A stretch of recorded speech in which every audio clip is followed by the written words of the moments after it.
नमस्कार दोस्तों, आपका स्वागत है। आज जो हम कहानी देखने वाले हैं वो एक सच्ची कहानी है। ये मार्कस नाम के एक इंसान की कहानी है। वो हमसे ये कहते हैं कि व्यावसायिक तौर पर वो बहुत ही अच्छे बिजनेसमैन थे और बहुत ही अच्छे से वो ये कहते हैं कि मैं बहुत ही अच्छे से पैसे भी कमा रहा था। मेरा जो बिज़नेस था वो बहुत ही अच्छे से चल रहा था। लेकिन बार बार उनको ऐसा ही लगता था कि मेरे मन में कुछ समाधान नहीं है। उनको ये लगता था कि मैं आज पैसे कमा रहा हूँ लेकिन मैं जी नहीं रहा, मैं बस ज़िंदगी काट रहा हूँ। मार्कस ये कहते हैं कि उन्होंने बहुत कुछ ऐसा कुछ करने की कोशिश करी थी जिसके उनको कहीं ना कहीं आत्मिक समाधान मिले, लेकिन वो उनको मिल नहीं रहा था। बाद में मार्कस ये कहते हैं कि एक बार उनके सपने में वो जिस शिक्षक को बहुत ही ज़्यादा मानते थे, उनके एक शिक्षक थे और वो हमेशा मार्कस को बहुत ही प्यार से उनसे बात करते थे, हमेशा वो उसको गाइड करते थे। और मार्कस ये कहते हैं कि आज मैं जो भी हूँ वो उनके वजह से। मार्कस ये कहते हैं कि मैं जब बचपन में गलत संगत में जा रहा था बुरे दोस्तों के साथ, तब इन्हीं ने बहुत मुझे उस वक्त डांटा भी था। और उन्होंने ये कहा कि अपने घर पे भी जाकर वो मुझे सिखाते थे, इतना प्यार वो करते थे मार्कस से। और मार्कस ने जब वो बहुत ही ज़्यादा सक्सेसफुल इंसान बना और उनको कुछ उसने दिल से देना चाहा। मार्कस ये कहता है कि मैंने एक आलीशान उनको घर देना चाहा, लेकिन उन्होंने उससे कुछ भी नहीं लिया। और उन्होंने एक ही बात कही कि तुम अपने जीवन में अगर अच्छे से आगे बढ़ोगे और लोगों के तुम्हें आशीर्वाद अगर मिलेंगे मार्कस, तो मुझे वही बात तुमसे चाहिए, मुझे और सच में कुछ नहीं चाहिए। मार्कस ये कहता है कि बाद में 2 साल पहले ही उनके शिक्षक की मृत्यु हो गई थी। और उस वक्त मार्कस ये कहता है कि मैं बहुत ही ज़्यादा मुझे बुरा लग रहा था, जैसे मेरे एकदम पिताजी ही मुझे छोड़कर चले गए ऐसे लग रहा था उसको। और मार्कस ये कहते हैं कि आज सपने में वही उसके शिक्षक आए थे और वो मार्कस से ये कहने लगे कि तुम्हें अपने जीवन में तुम बहुत ही अच्छे से आगे बढ़ रहे हो, तुम्हें अपने जीवन में दुखी होने की ज़रूरत नहीं है।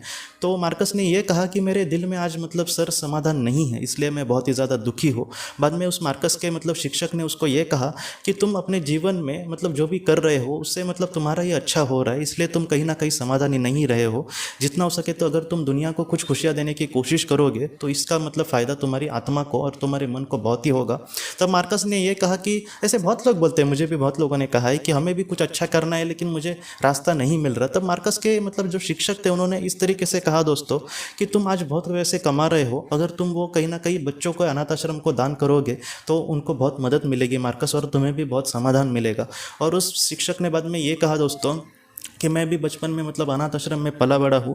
बहुत बार हमें ठीक से खाना नहीं मिलता था और एक दौर ऐसा भी था जहाँ पर अनाथ आश्रम को कोई भी डोनेशन नहीं देता था, इसलिए बस हमें एक ही बार का खाना मिलता था। इसलिए जितना हो सके अगर तुम ऐसे अनाथ आश्रम को हर महीने कुछ डोनेशन दो तो ऐसे बच्चों को बहुत मदद मिल सकती है। तो इस तरीके से तुम क्या कर्म करोगे। मार्कस ये कहता है कि उन शिक्षकों ने इस तरीके से मुझे कहा कि मैं आपकी बात कभी भी झुकला नहीं सकता, मैं जितना हो सके मैं ज़रूर ऐसे जो आश्रम होंगे जहाँ पर बच्चों को ज़रूरत होंगी मैं ज़रूर उनको मदद करूँगा। और मार्कस के शिक्षक ने यह कहा कि मैं तुमसे कभी भी मैंने तुमसे कुछ चाहा नहीं, लेकिन आज तुम्हारी आत्मा के लिए भी ये बहुत ज़्यादा महत्वपूर्ण है कि तुम अपने जीवन में निस्वार्थ होकर किसी के लिए कुछ अच्छा करो। इसलिए मुझे यहाँ पर भेजा गया है कि मैं तुम्हें कुछ मार्गदर्शन करूँ। मुझे जो ठीक लगा और मुझे जिस तरीके से कहा गया था मैं इस तरीके से तुम्हें कह रहा हूँ। आगे तुम्हें जिस तरीके से भी आगे बढ़ना है वो तुम पर निर्भर है, और इस वजह से तुम जो भी डिसीजन लोगे मैं उसका हमेशा सम्मान करूँगा मार्कस।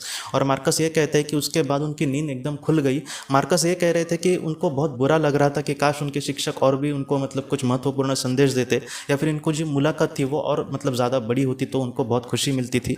लेकिन मार्कस ये कहते हैं कि फिर भी वो आज समाधान ही है। और वो सारी चीज़ें वो इतनी क्लियर थी दोस्तों कि ऐसा भी नहीं था कि वो एक नॉर्मल सपना था। मार्कस ये कहता है कि उनको जो भी उन्होंने बातें कही थी वो वैसे की वैसी डिट्टो आज भी उनको याद है।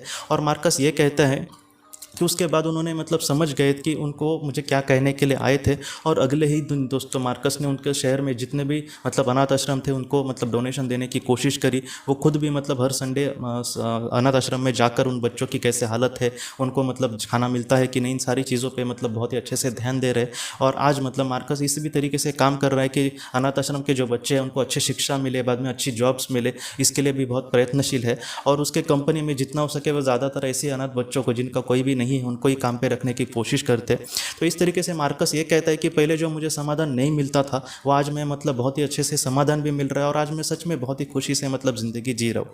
तो इस तरीके से ये मतलब बहुत बार ऐसे ही होता है जीवन में कि मुझे समझ नहीं आता, हमें समझ नहीं आता कि मैं क्या करूँ जिससे हमें आत्मिक समाधान मिले। मैं हमेशा यही नहीं कहता कि इसी तरीके से मार्कस जैसा ही हमें रास्ता अपनाना चाहिए और किसी को डोनेशन ही देना चाहिए, लेकिन मुझे ऐसा लगता है कि जीवन में मैं मतलब थोड़ा सा पढ़ा लिखा हूँ तो और मुझे समाधान नहीं है तो मैं ऐसे कुछ गरीब बच्चों को पढ़ाने की कोशिश करूँ, किसी को मैं अच्छे से मतलब खाना देने की कोशिश करूँ जिससे मुझे समाधान मिले। जीवन में जितना हो दोस्तों, मतलब हम दिल से अगर निस्वार्थ तरीके से किसी के लिए कुछ करते हैं तो ऐसी बात जो होती है वो हमारे आत्मा के लिए बहुत ज़्यादा महत्वपूर्ण होती है दोस्तों। तो इसलिए हमारे भी जीवन में हमें लग रहा है कि मैं मतलब अपने जीवन से कुछ अधूरा मुझे लग रहा है, तो ऐसे समय में अगर हम दिल से किसी के लिए कुछ कुछ करें, या फिर मैं आपको सच कहता हूँ कोई कुछ भी नहीं देख सकता, तो ऐसे वक्त में किस दुनिया में कुछ बुरा हो रहा है या फिर हम न्यूज़ में देख रहे हैं कि किसी के साथ कुछ बुरा हो रहा है, जैसे यूक्रेन में अभी वॉर चल रहा है, तो ऐसे समय में हम दिल से मतलब प्रार्थना भी करें ना भगवान के सामने, 5 मिनट से मतलब मैं ध्यान में बैठूँ और प्रार्थना करूँ कि हे ईश्वर, मैं उनके लिए मतलब आज कहीं ना कहीं आपसे प्रार्थना करता हूँ कि आज उनकी भी ज़िंदगी अच्छी बने, या फिर वो जिस संकट में उससे मतलब दूर जाने के लिए आप उनको मदद करें। तो ऐसी भी जो चीज़ है होती है ना, वो भी हमारी मतलब कहीं ना कहीं पुण्य जो है वो सच में बढ़ाता है, क्योंकि आज हम दूसरे के लिए अपना कुछ समय देने की कोशिश कर रहे हैं और उसमें हमारा कुछ भी स्वार्थ नहीं है। तो ऐसे जो कर्म होता है हमारे आत्मा के लिए बहुत महत्वपूर्ण होता है। और मैं आपको सच कहूँ तो ऐसे बहुत सारे लोग आपको भी कहेंगे ये सारी चीज़ें करके क्या फ़ायदा है, ये मतलब इंसान की बात ही नहीं है, हम आत्मा की बातें कर रहे हैं, आत्मा के समाधान की बात कर रहे हैं। और इस दुनिया के परे जो दुनिया है दोस्तों, वहाँ पर जो चीज़ें महत्वपूर्ण मतलब रखती है, जैसे किसी के लिए दिल से कुछ करना, निस्वार्थ तरीके से किसी को कुछ मदद करने की कोशिश करना, तो वहाँ की ये बहुत अहमियत है इन सारी चीज़ों को। इसलिए जितना हो सके हम पृथ्वी पर ऐसा कुछ काम करेंगे तो इससे मतलब हमें ही मतलब खुशी नहीं मिलेगी, बल्कि हमारे जो करीबी है उनको भी बहुत खुशी मिलेगी कि हमारा कोई अपना इंसान आज दूसरे के लिए कुछ कर रहा है। तो इस तरीके से अगर हम अपने जीवन में आगे बढ़े दोस्तों, तो इससे हमारे आत्मा को सच में बहुत खुशी मिलेगी। तो दोस्तों, हम अपने अगली वीडियो में किसी नए विषय को लेकर मिलेंगे। तब तक आप अपने परिवार का ख्याल रखना। आपका बहुत बहुत धन्यवाद।